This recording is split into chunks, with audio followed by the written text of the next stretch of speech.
Hello, আজকে চলে এসেছি আবার একটা ছোট্ট রান্নার রেসিপি নিয়ে। তো আজকে আমরা বানাবো ইডলি। ইডলি বানানোর জন্য যেগুলো লাগবে, একটা হচ্ছে চাল, মানে সেদ্ধ চাল যেটা হয় সেই চাল, বিউলির ডাল আর মেথি। মেথিটা দিয়েছিলাম যাতে গন্ধটা ভালো হয় ইডলির, ওর জন্য। আর আমি সকাল থেকে চাল, ডাল আর মেথিটাকে জলে ভিজিয়ে রেখেছিলাম, ভালোভাবে ধুয়ে নিয়ে জলে ভিজিয়ে রেখেছিলাম। আর রাত্রিরের দিকে সব কটাকে পেস্ট করে নিয়েছি।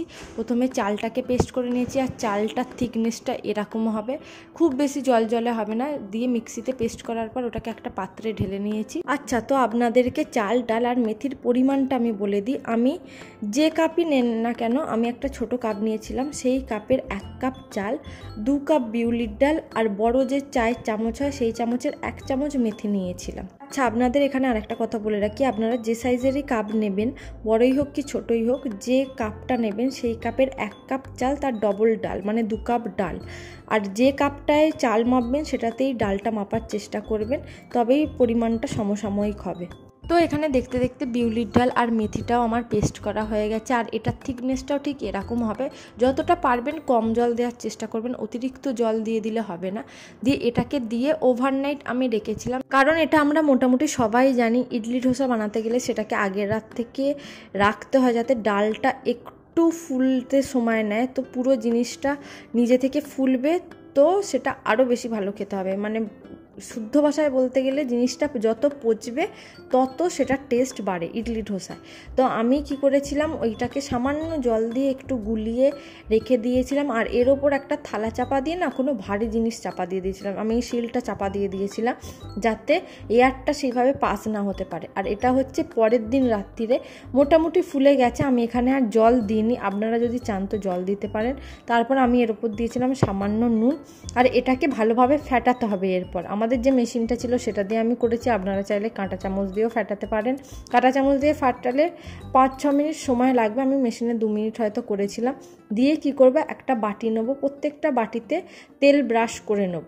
আর অল্প পরিমাণ তেল দেবেন, খুব বেশি তেল দেওয়ার দরকার নেই। আমার কাছে যেহেতু ইডলি মেকার নেই, তো আমি এইভাবেই করেছিলাম। আপনারা যদি এইভাবে করেন তো প্রত্যেকটা একই সাইজের যে ছোট ছোট বাটি হয় সেই বাটিগুলো নেবেন, তার উপর তেল ব্রাশ করবেন। তারপর ইডলিটা যে দেবেন না, ইডলির যে ব্যাটারটা আপনারা দেবেন, তো হাফ দেবেন, কারণ এটা ফুলে পুরো বাটিটা কভার করে নেবে। পুরোটা যদি দেন তাহলে বাটি থেকে বেরিয়ে যেতে পারে। তো আমি বাটিগুলো নিয়ে কিভাবে আমি স্টিমটা করেছি দেখাচ্ছি। একটা হাঁড়িতে জল নিয়েছি, তার উপর যে ঝাঁঝরি হয় না, ফুটো ফুটো যে বাটিগুলো হয় সেইটাকে দিয়েছি। দিয়ে তার উপর ছোট ছোট বাটিগুলোকে বসিয়ে দিয়েছি। একটা ঝাঁঝরিতে হয়তো 4টে করে বাটি ধরেছিল। দিয়ে তার উপর চাপা দিয়ে আমি করেছি। এইভাবে করলে আমার মোটামুটি একটা ব্যাচ করতে সময় লেগেছিল 10 থেকে 12 মিনিট। আমার 12টা ইডলি মতো হয়েছিল এই ব্যাটারটা দিয়ে। আর এই যে আমি এখন চাপা দিয়ে দিলাম। আর চাপাটা এমন দেবেন যাতে এয়ারটা বেরোতে না পারে। আর এই যে আমার সঙ্গী, মানে আমার বাহন সবসময় আমার সাথে আছে। তো আমি এটা তুলে দেখছিলাম প্রথম ব্যাচটা হয়েছে কিনা। দেখার জন্য সবথেকে ভালো উপায় হচ্ছে একটা টুথপিক বা কিছু নেবেন, সেটাকে ঢুকিয়ে দেখবেন যে তার গায়ে ওই ব্যাটারটা লাগছে কিনা। যদি লাগে এর মানে তখনও হবে, আর যদি না লাগে, পরিষ্কার জিনিসটা উঠে যায়, তাহলে বুঝবেন পুরোপুরি আপনার ইডলি হয়ে গেছে। যেমন কেকে আমরা দেখি ঠিক একই রকম। আর জানেন তো, সত্যি কথা বলতে আমার সাউথ ইন্ডিয়ান ফুডের মধ্যে ধোসাটা খুব ভালো লাগে, ভীষণ ভালো লাগে আমার ধোসাটা। ইডলি অনেকবার খেয়েছি, আমার অতটা ভালো লাগেনি বাইরে খেয়ে, জানি না বাড়িটা কীরকম হবে। তো আমার বরে সাউথ ইন্ডিয়ান ফুড খেতে আবার খুব ভালো লাগে। তো ও বলেছিল যে ইডলিটা চলো একদিন বাড়িতে বানিয়ে দেখি। তো আমি বললাম ঠিক আছে, বানানোই যাক। তো দেখতে দেখতে আমাদের একটা ব্যাচ রেডি হয়ে গেছে। ছুরি দিয়ে চারিদিকটা একটু ঘুরিয়ে কেটে নেবো, দিয়ে তারপর তুলবো। আর দেখলেন কিরম পারফেক্ট উঠে এসছে আমাদের ইডলি। ইডলি মেকার ছাড়াও আপনারা এইভাবে বাড়িতে বানাতে পারেন, একদম পারফেক্ট ইডলি হয়। আর এই যে আমাদের ইডলি হয়ে গেছে। ইডলি ভালো হয়েছে কিনা তার প্রধান উপায় হচ্ছে ভেতরটা জালি জালি হয়েছে কিনা। দাঁড়ান, আপনাদেরকে আমি ভেঙে দেখাচ্ছি। আর দেখেছেন ভেতরটা কি সুন্দর জালি জালি হয়েছে। ইডলিটা দেখতে যত না ভালো হয়েছিল, খেতে আরও ভালো হয়েছিল। আমার খাওয়া বেস্ট ইডলি আমার বাড়িতে তৈরি।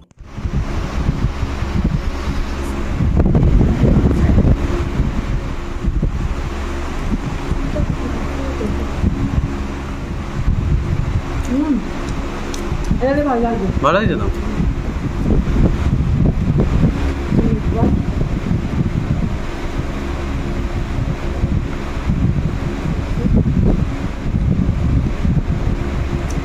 কাইন্ড অফ চিলি চিকেনের মতো খেতে।